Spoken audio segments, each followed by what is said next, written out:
Hello, my sexy muffins, and welcome back to another video and happy holidays.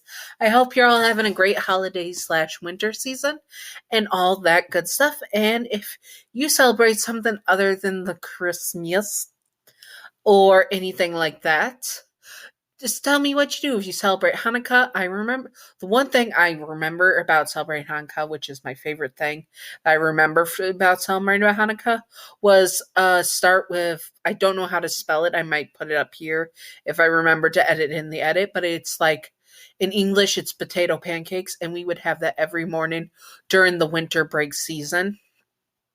My mom would make them as her dad made them for her, and oh my god, they were so good. They were my favorite thing. We woke up to them every single day during the Christmas season, and oh my god, they were my favorite thing as a kid. Mm. Happy memories. Anyways, let's get on to the video. This is Billy Lenz, and I made him a little bit of mixture of both uh, uh, the remake and the original, because the original and the remake are vastly different as they go more into details in the remake and such, and it is more rated R for certain aspects in the remake, which we can't get into because of YouTube guidelines. So I made it a mashup of Billy Lynn's from the original and the remake. And the set canons and traits are going to be bare minimum because his character is very one note. So I'm going to bare minimum. And then hopefully there will be a scenario at the end. Anyways, let's do this. Disclaimer. Billy Lynn's is not Yandere canon. This is just for fun and not to be taken seriously at all. Simping for fictional characters and fictional Yanderes is fine. Do not be illegal or gross about it. You know who you are, very much so.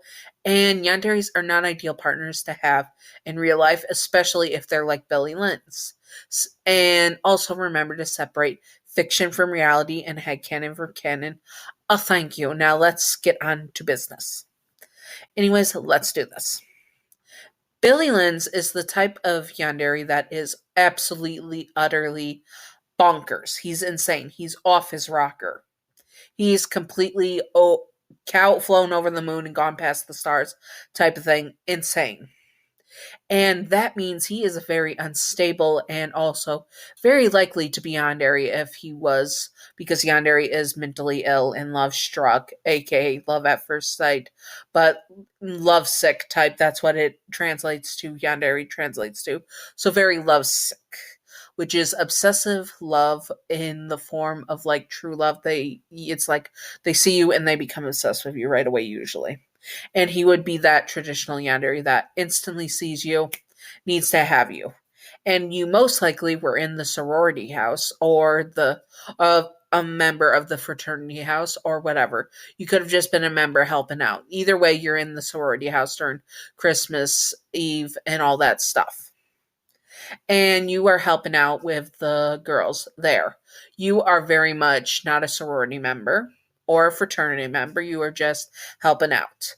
But he became obsessed with you right away and would be the type to start stalking you obsessively. Very much. He's also a pervert. Very much a pervert. And would be stealing your underwear, breaking into your house, laying in his bed while he was enthusiastically touching the pickle. I hope y'all know what pickle means, but I cannot say the other word in that. And pleasuring the pickle in your bed. Anyways, no, he is a bad man.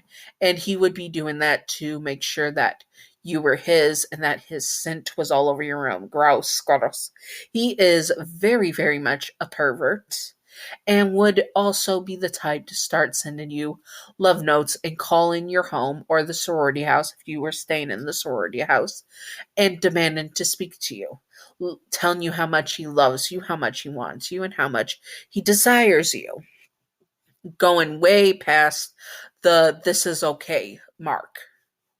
He would also be the type that would snap very easily. All it would take is someone saying, no, they are with their boyfriend or girlfriend or significant other, and he would snap. Like, who the hell was this person? Like, who the hell was this person? And who did they think, why did they think they deserved you and they would have to pay?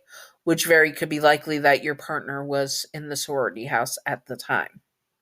So he would go on a murderous rampage, snapping very fast and unalive everyone that is in his way of getting you. Also, he would get revenge. He is a very petty yandere in which it doesn't take a lot to upset him, in which he would also be very, very much the type to go on a full rampage with murderous intent, as I said before.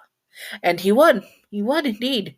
And he would ended up with you and him as the final two, him staring down you, covered in red fluids, and grinning at you, saying that he loves you, and now there is nothing, nothing, nothing that can keep you two apart.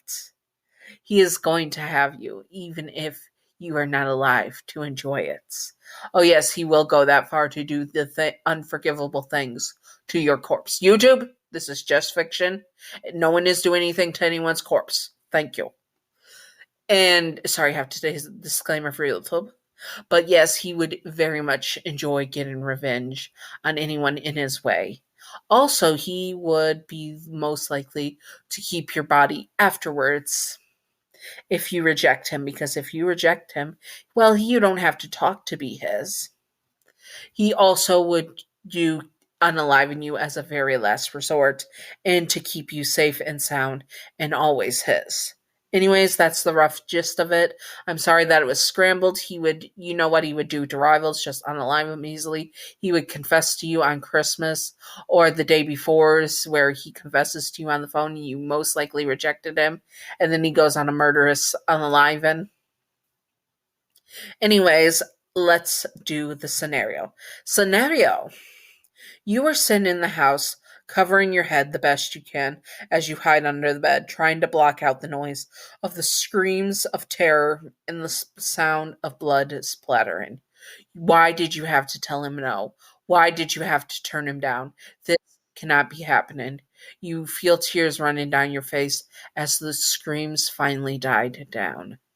And now you were the only one left. And he was slowly moving room to room to room, looking for you. You could hear him call out your name. Your name. He says, drawing out the last part of your name. I know you're in here. He was in a few rooms down. You had no choice. You had to run or hide somewhere else because he was flipping furniture and opening closets. There was no way you were going to get out of this alive if you stayed under the bed.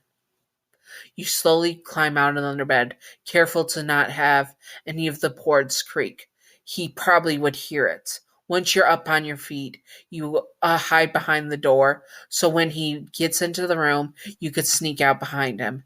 As he opens the door, you hope it doesn't touch you, and it doesn't. You were able to sneak out behind him, but as soon as you stepped on the threshold of the door, it creaked. You screamed and ran as fast as you could, and he was hot on your heels. You didn't even make it down the stairs before he tackled you at the bottom of the stairs, where you were hit and bruised and your arm broke. You scream in pain at the sickening snap that you heard and cling it to your body, and he looks down at you. You know, if you didn't run, I wouldn't have to hurt you, he says, and grabs you up by your said broken arm. You scream in agony, and you try to pull away from him, but it's no use. If you were a good partner, I wouldn't have to do this, he says. Now, are you going to be a good partner, or am I going to have to punish you? He says. You stare up at him in horror, but nod your head. You knew he would unalive you right here and now if you were to say anything against him. I'll be good, you say, and he smirks. Good, good your name, he says, and kisses you deeply, shoving his tongue into your mouth. his tongue into your mouth and resting the poker into your side, showing that if you did anything out of line, he would plunge it into your stomach. You kiss back, forcing yourself not to gag, as you two made out. Suddenly, the lights started to flash, red and blue, and you felt hot poker shoved inside of you, and you cry out, "Merry Christmas, your name, and Happy New Year," he says, and everything goes black. Sorry if the audio was poo in this. While I was editing it, it gave me a lot of trouble. Anyways, I hope that you all enjoyed this. And if you would like to see more, comment below what you would like to see. And I will do my best to do it. I will do my best to do it, and I hope that you all enjoyed. This one is before Christmas, so in Christmas it's going to be at least 3 days before Christmas Day, or 2 days. I don't know if it's the 21st or 22nd. I'm getting this up, but at least 2 more days before Christmas. So Merry Christmas and Happy New Year's. I hope you all have a great Christmas. And what are your hopes for Christmas this year? Comment below what you would want to do for Christmas in the comments below. And now on to the Patreon outro.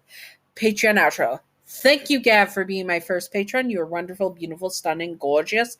Thank you, Gav. And thank you, Wicked Brony, for being my second patron. You are wonderful, beautiful, gorgeous, stunning, perfect. Tell me what you and Gav do for Christmas on Discord. And also, thank you to my newest patron, who is also in the Witches, Warlock, Sorcerer, Mages tier, which is Matt Weston. Thank you, Matt. You are wonderful, handsome, gorgeous, stunning. Thank you, Matt Weston, for being my newest patron and in this tier as well. I hope that you all enjoyed this and stay sexy, all my sexy muffins. And happy holidays / Merry Christmas / Happy New Year's. Bye-bye.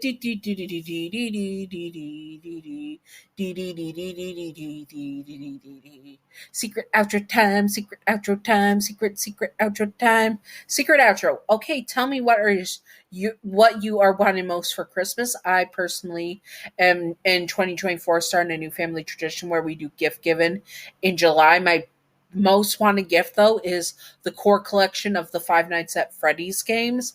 That is my most wanted gift that I want from my family members. I gave them a list of what they want. When you make a list for someone for Christmas or birthday and stuff, give them more items than and tell them they don't have to get everything on the item, because then you know that they're going to pick a few items off the list, but you don't know you're not going to get every single item on the list. So that way, it's a surprise on what you are going to get. That's a secret life hack with doing lists for Christmases and birthdays and stuff. Oh, ask for way more stuff on the list so then you can pick a few so they don't know what gifts you're giving them. That's my life hack. Anyways, I hope that you all enjoyed and stay sexy, all my sexy muffins. Merry Christmas, Happy Holidays, and Happy New Year. Bye.